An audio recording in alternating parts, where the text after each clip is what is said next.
So Threshold Simulation is the new event, or I guess endgame content that's dropping in 2.3. I'll cover what to expect in this game mode, ranging from gameplay to bosses and stages. Obviously this is the media server, things are subject to change. To unlock this game mode, you need to be Internet level 55. You players won't be able to touch this for a while. So this game mode is basically if Deadly Assault and Shield Defense had a baby, it would be this. So let me explain. There are two modes, easy and hard mode. Easy mode gets you familiarized with the game mode. You'll see these nodes called the story nodes and combat nodes. The story nodes are basically a wall of text for you lore nerds out there. Think of it as like HSR's like simulated universe where you like get like a block of dialogue and stuff. Combat nodes are where you obviously have to set up your teams and select a buff to help you in that stage, which are like the Deadly Assault buffs. The requirements are usually that you have to clear it in a certain period of time,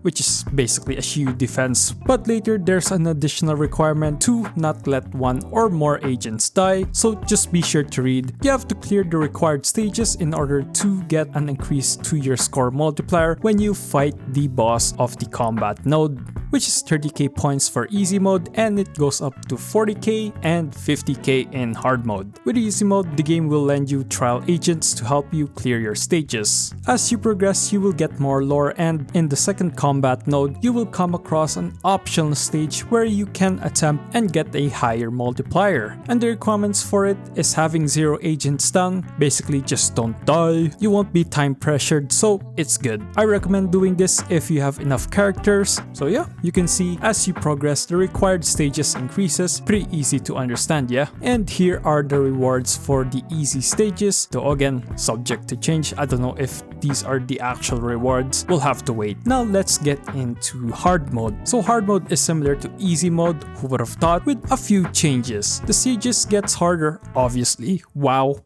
From 30k, it's now 40k, but as we get higher, it increases to 50k, which is the max, as I've said earlier. Time trial and agent survival doesn't change, so you're good on that end. The score just increases. Second being these story nodes. If you pick a certain dialogue option, your final stage boss can be different. For example, for plot 1, I'm going to pick dialogue 1 if somehow I didn't meet the score requirements on stage 1. Next is stage 2. Let's say I met the requirements. Now again, you have to fight the third combat node. Now in plot 3, each node has 2 different bosses depending on which dialogue options you choose. The media server is subject to change, so maybe they might switch bosses around in the official launch. Now the good thing is the devs made it easy for us to choose, so if you don't like the boss in the final stage you will face, you can go back to plot 1 and reset the story. You don't have to go back to like the combat nodes, it just resets the story nodes and helps you pick a quote-unquote easier fight.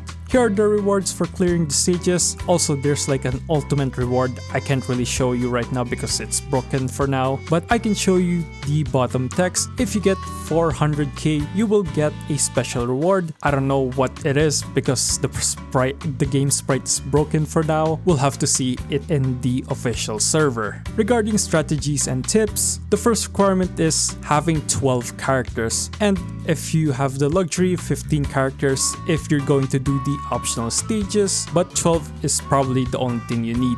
The more agents you have, the more flexible and easier it is to make teams in this game mode. If you just want to clear it and get like the polychrome rewards, I'd recommend an elemental typing obviously with the enemies and making sure you read the boss information. Like for example, this guy may seem to be weak on ice, but his defense is so fucking high, Miyabi would be just tickling this motherfucker's balls. So having a character with like ice rupture will most probably be the most effective in this stage. It's 100% chilling the character. It's the usual, hey, pull for this character to help you clear this type of content. Try putting your strongest team on the final boss. Obviously make sure they're effective against it. And for other stages, you can probably just get like a B rank or an A rank clear on the required stages, and you have to lock in really hard on the final boss stage. What really matters is that you can get enough points so that you can get at least 3 endings for the rewards, settings if you care about like the avatar icon, the tuner calibrator, and the badge showcasing on your profile. So in my opinion, I think this mode is pretty fun if you have the right amount of characters. I pretty much did just like one run. I didn't really want to spoil myself or anything like that. I just want to get the feel of the game mode. So I'll probably try it out on the official launch and try and just like get everything